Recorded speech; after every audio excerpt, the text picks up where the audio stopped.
खूबसूरती एक ऐसा शब्द है जो सदियों से चला आ रहा है। एक लड़की की खूबसूरती के कारण पूरा गांव शमशान घाट में बदल गया। बात थोड़ी अजीब जरूर है, लेकिन सच है। इतिहास में एक ऐसा गांव हुआ करता था जो खूबसूरत लड़की के कारण रातों रात शमशान में तब्दील हो गया, और आज भी वो गांव शमशान घाट की तरह वीरान पड़ा हुआ है। दोस्तों, आपने पुरानी कहावत तो सुनी ही होगी, इश्क इंसान को अंधा बना देता है।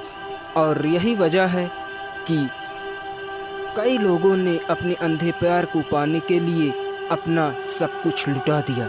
लेकिन आज आपको एक ऐसे गांव की कहानी सुनाने वाले हैं जहां पर एक बहुत खूबसूरत लड़की रहती थी, और उसकी खूबसूरती पूरे गांव पर कहर बनकर टूट पड़ी, और उसकी खूबसूरती के कारण पूरा का पूरा गांव शमशान बन गया। दोस्तों, हम बात कर रहे हैं राजस्थान के जैसलमेर ज़िले में स्थित कुलधरा गांव की। आपको यकीन नहीं होगा, लेकिन ये गांव 170 साल से वीरान पड़ा हुआ है। ये जैसलमेर का ऐसा गांव है जहां पर कोई भी जाने के पहले 100 बार सोचता है। हालांकि यहाँ पर कुछ मकान अभी भी हैं, लेकिन माना जाता है कि उन मकानों में रहस्यमयी परछाइयाँ दिखाई देती हैं। ऐसी कई घटनाएं हो चुकी हैं जिनकी वजह से कोई भी इस गांव में जाने से पहले 100 बार सोचता है। इस गांव में दिन को रोशनी में सब कुछ इतिहास की किसी कहानी जैसा लगता है, लेकिन शाम होते ही कुलधरा के दरवाजे बंद हो जाते और कोई भी रात के वक्त इस गांव में जाने की हिम्मत नहीं करता। इस गांव को लेकर कई कहानियाँ, कई किस्से मशहूर हैं, लेकिन ये बात सच है कि जिस किसी ने इस गांव में रात के वक्त दस्तक दी है, वह कोई न कोई हादसे का शिकार जरूर हुआ है। लेकिन आज से करीब 200 साल पहले ये गांव ऐसा नहीं था। यहाँ पर सभी गांवों की तरह बहुत सारे मकान और चारों तरफ हरियालियाँ हुआ करती थी। लोग हंसी खुशी इस गांव में रहा करते थे। यहाँ आसपास 84 गांव पाली ब्राह्मणों से आबाद हुआ करता था, लेकिन फिर कुलधरा पर किसी की नज़र लग गई, और जिसकी बुरी नज़र लगी थी वो कोई और नहीं बल्कि वहाँ के रियासत का दीवान, जिसका नाम सालम सिंह था। इस गांव में पुजारी की एक बेटी थी। कहा जाता है कि उसकी सुंदरता पूरी रियासत में मशहूर थी, लेकिन पुजारी की बेटी पर सालम सिंह की बुरी नज़र लग गई। वो किसी भी तरह से उसे पाना चाहता था। सालम सिंह लगातार उस लड़की को पाने के लिए कोशिश करता रहा, और आखिरकार जब उसके प्यार में वो अंधा हो गया तो उसने उस लड़की से शादी करने के लिए गांव वालों को जल्द दिनों की मोहलत दी, और कहा यदि अगर मेरी शादी पुजारी की बेटी से नहीं कराई गई तो पूरे गांव को शमशान बना देगा। गांव वालों के लिए आत्मसम्मान और इज्जत की बात थी।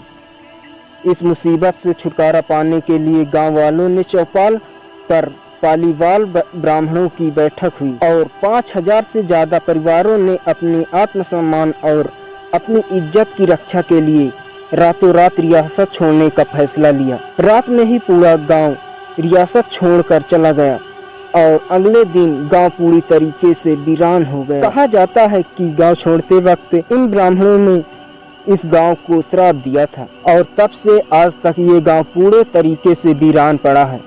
कहा जाता है कि यहाँ रूहानी ताकतों का कब्जा हो चुका है। जो लोग भी इस गांव में घूमने जाते हैं, उनका कहना है कि उन्हें कोई अजीब शक्ति का एहसास जरूर होता है। बताया जाता है कि शाम ढलने के बाद अक्सर कुछ आवाज़ें सुनाई देती हैं। लोगों का मानना है कि आवाज़ें 18वीं सदी का वही दर्द है जिससे पालीवाल ब्राह्मण गुजरे थे।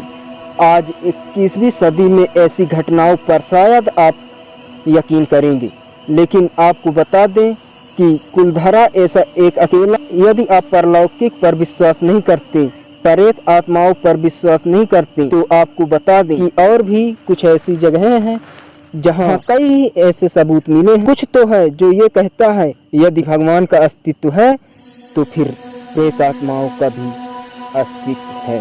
आज हम आपको ऐसे ही दूसरे गांव में लिए चलते हैं जहाँ पर भूत प्रेत निवास करते हैं।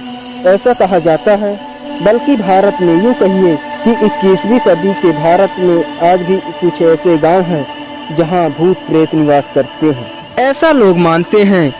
और इसी वजह से ऐसे गांवों में जिनका नाम बदनाम हो चुका है, वहां जाने की हिम्मत कोई नहीं करता। यहाँ दिन में भी नहीं आता कोई। उत्तराखंड की राजधानी देहरादून से 265 किलोमीटर दूर चंपावत जिले के श्यामला गांव को लोग भूतहा गांव के नाम से जानते हैं। उत्तराखंड का ये गांव अभय भूतों का अड्डा बना हुआ है। इस गांव में ऐसी कई घटनाएं हो चुकी हैं जिसकी वजह से लोग इस गांव में जाने से डरते हैं। लेकिन आज से 64 साल पहले ये गांव ऐसा बिल्कुल भी नहीं था। यहाँ पर भी सब कुछ ठीक ठाक चल रहा था।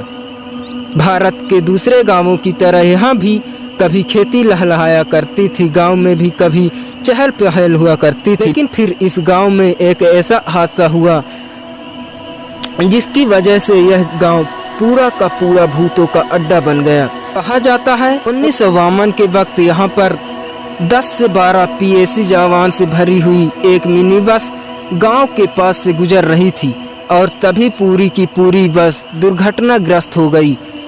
सारे के सारे जवान दर्द के मारे चीख चिल्ला रहे थे और मदद की पुकार लगा रहे थे। उनकी चीख पुकार सुनकर गांव वाले उनकी तरफ दौड़े, लेकिन गांव वालों ने उनकी मदद नहीं की और वो जवान का सामान लूट कर चले गए। कहा जाता है कि उस वक्त गांव में 20 से 25 परिवार रहा करते थे। जवान कई घंटे तक मदद के लिए पुकार लगाते रहे, लेकिन इलाज न मिलने की वजह से उन जवानों ने तड़प तड़प कर दम तोड़ दिया। कहा जाता है कि इस घटना के बाद से इस गांव में अजीबो गरीब घटनाएं होने लगी। लोग बड़े बड़े रहस्यमय तरीके से मारे गए और इस वजह से पूरा का पूरा गांव डर के साए में जीने लगा।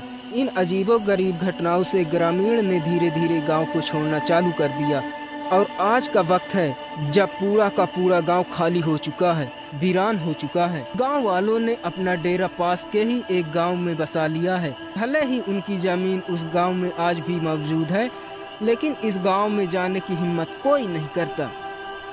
हालांकि इस समस्या से छुटकारा पाने के लिए जहां पर पीएसी जवान के साथ हादसा हुआ था, वहां पर एक मंदिर की स्थापना की गई और इस सड़क से गुजरने वाला हर वाहन इस मंदिर में पूजा अर्चना करता है, क्योंकि कहा जाता है कि जो कोई भी रुककर यहाँ इस मंदिर में पूजा अर्चना करता है, उसके साथ आगे चल के कोई भी घटना नहीं होती। सुनने में थोड़ा अजीब लगता है, लेकिन आज 21वीं सदी में भी भारत में कुछ ऐसे गांव हैं जो अपने अजीबो गरीब घटनाओं की वजह से मोस्ट हंटेड प्लेस की लिस्ट में आ चुके हैं। अब आपको भारत के एक ऐसे गांव के बारे में बताते हैं जहां डर के मारे चिड़िया भी पंख नहीं मारती। धनुषकोटी को माना जाता है देश का सबसे भयानक गाँव, जहाँ पक्षी भी जाने से डरते हैं। श्रीलंका से महज 18 मील की दूर पर तमिलनाडु के रामेश्वर जिले में स्थित धनुषकोटी भारत का सबसे डरावना और खतरनाक गांव माना जाता है। ये गांव ऐसा गांव है जहां पर रात के समय जाना मना है, क्योंकि यहां पर अनेकों अजीबो गरीब घटनाएं हो चुकी हैं, जिसकी वजह से इस गांव में रात के समय जाना खतरों से खाली नहीं है। लेकिन इतनी डरावनी जगह होने के बावजूद यहाँ पर पर्यटकों की भीड़ लगी रहती है।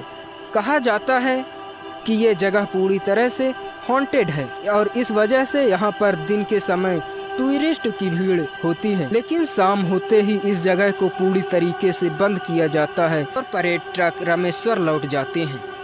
इस गांव का इतिहास ऐसा है कि हिंदू ग्रंथों के अनुसार रावण के भाई विभीषण के अनुरोध श्री राम अपने धनुष के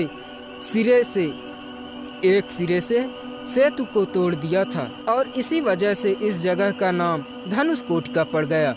हालांकि पहले ये गांव गुलजार हुआ करता था, लेकिन धीरे धीरे इस गांव में ऐसी कई अजीबो गरीब घटनाएं होने लगी, जिनकी वजह से आज पूरा का पूरा गांव वीरान हो चुका है। तो दोस्तों, भारत में ऐसे कई गांव हैं जो आज भी अपनी अजीबो गरीब घटनाओं की वजह से पूरी दुनिया में मशहूर है। हालांकि ऐसे जगहों में जाना खतरे से खाली नहीं, लेकिन फिर भी कई लोग उत्सुकता के चलते ऐसी जगहों में जाना चाहते हैं। और अगर आप भी ऐसी जगहों पर जाने का प्लान बना रहे हैं तो जरा सोच समझ कर जाइएगा, ऐसी जगहें खतरे से खाली नहीं। उम्मीद करते हैं दोस्तों आपको ये वीडियो जरूर पसंद आया होगा। इसी प्रकार की वीडियो देखने के लिए जितना हो सके इस वीडियो को शेयर कीजिए फेसबुक पर, व्हाट्सएप पर। और अगर आपको हमारा यह वीडियो पसंद आया तो लाइक, सब्सक्राइब और कमेंट करना बिल्कुल न भूलें। धन्यवाद दोस्तों।